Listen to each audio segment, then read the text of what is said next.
Assalamualaikum warahmatullahi wabarakatuh. Saya Rizky Ramadhandi dari MB 4407 dengan NIM 140 120 4454. Di sini saya akan menjelaskan laporan keuangan PT PAM Mineral.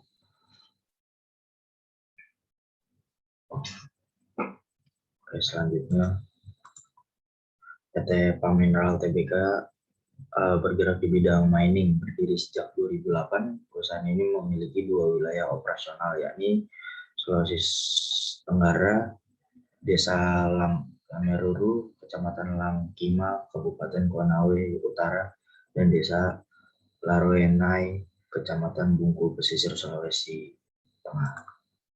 Oke, selanjutnya kita akan bahas liquidity ratio. Nah, yang pertama itu ada current ratio pada tahun 2019, current asset menyentuh senilai 1.145.944.326 dan current liabilities-nya ada 9.996.674.588 rupiah. Nah, untuk menghitung current asset dan current liability, current ratio yaitu current asset dibagi current liabilitas, kita menghasilkan di tahun 2019 yaitu 0,11 dan 2020 itu 1,58. Oke, selanjutnya ada ACTS ratio.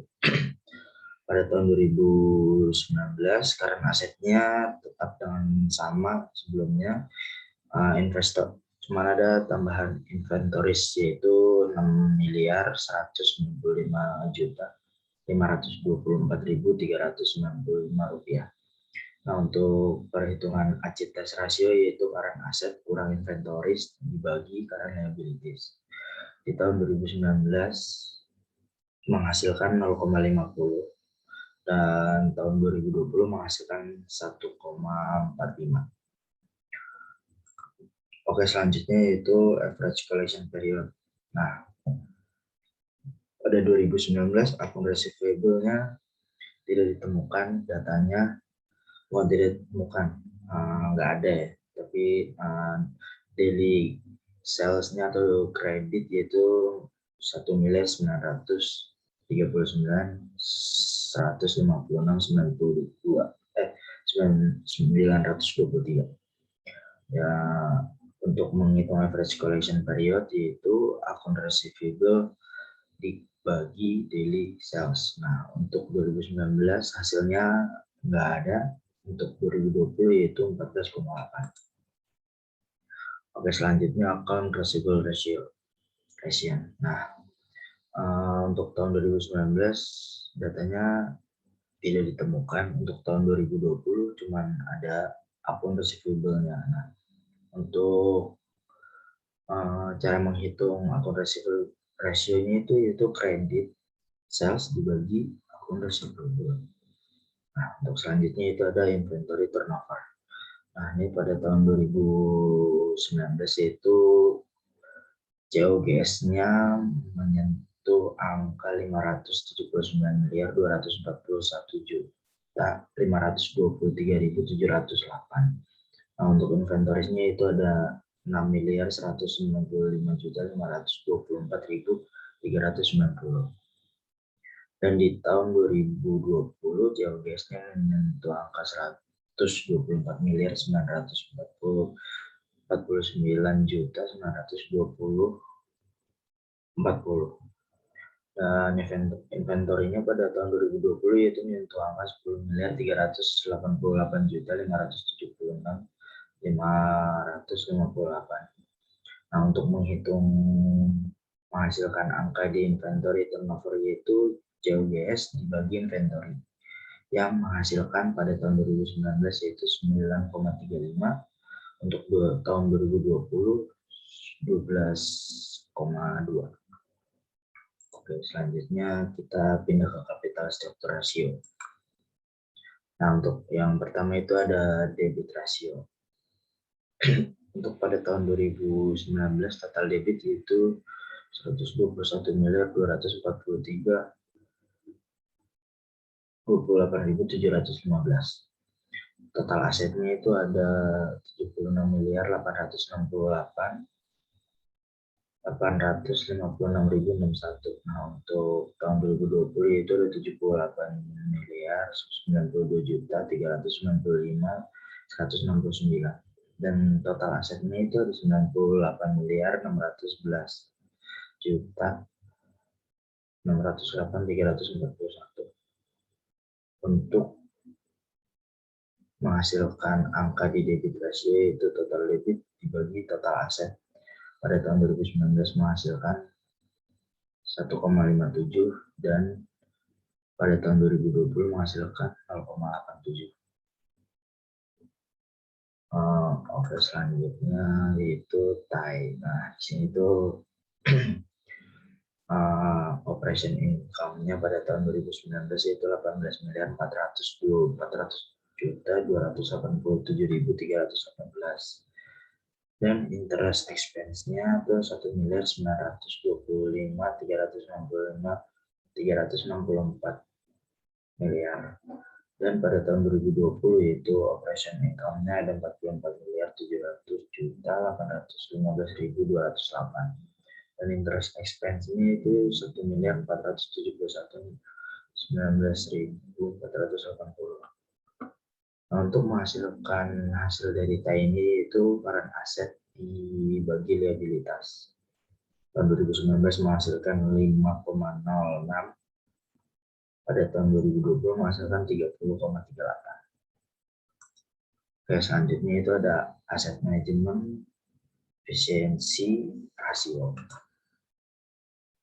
Nah, untuk ada di total aset turnover pada tahun 2019, salesnya datanya nggak ditemukan, dan total asetnya ada 266.140.044.690.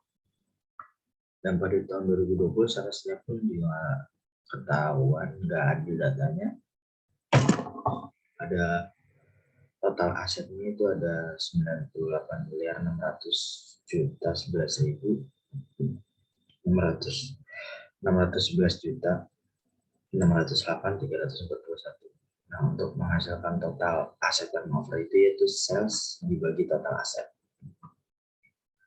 Terus selanjutnya yaitu ada fixed asset turnover. Nah, untuk di fixed asset turnover di laporan keuangan PT PAM itu nggak ditemukan datanya.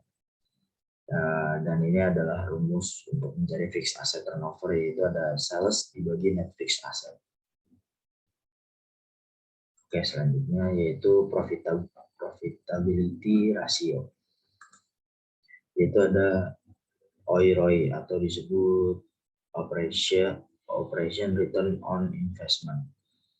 Nah, ini tuh pada tahun 2019 angka yang ditemukan itu operation income-nya ada 99.400.287.318 dan total asetnya pada tahun 2019 itu 76.856.851 dan pada tahun 2020 operation income-nya itu ada 44.700.815.208. Total aset pada tahun 2020 itu ada 89.908.341.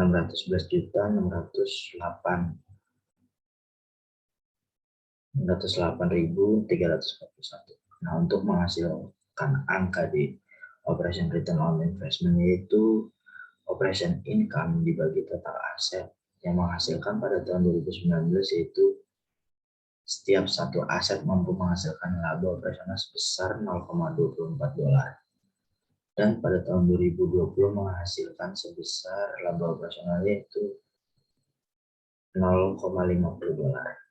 Oke, selanjutnya ada operating profit margin. Nah, pada tahun 2020 operating income-nya tetap ada masih 18.400.287.318. Nah, salesnya datanya tidak ditemukan. Ke selanjutnya tahun 2020-nya itu operating income-nya masih 44.715.208 dan salesnya 188.021.770.911. 135. Nah, untuk menghasilkan angka di operating profit margin, yaitu operating income dibagi sales, yang menghasilkan pada tahun 2019 tidak ada, untuk tahun 2020 menghasilkan laba operasional sebesar $0,23. Oke, selanjutnya ada net profit margin pada tahun 2019. Net income-nya masih tetap di 14 miliar 67.724.479 dan sales tidak ditemukan. Untuk pada tahun 2020, net income-nya masih di angka 32 miliar 10.038.466. Nah, untuk sales-nya masih di angka 188 miliar 21.770.134. Nah, untuk menghasilkan angka 0,17 ini yaitu operating income dibagi sales. Nah, untuk tahun 2020 menghasilkan 0,17. Untuk di tahun 2019 nggak ada. Oke, selanjutnya return on equity atau ROE. Tahun 2019 net income-nya masih di angka 14 miliar 67.724.479 dan total common equity-nya datanya nggak ditemukan. Dan tahun 2020 net income-nya masih tetap pada di angka 32 miliar dan total common equity-nya pun nggak ditemukan. Dan mungkin untuk menghasilkan ROE itu bisa menggunakan rumus operating income dibagi sales.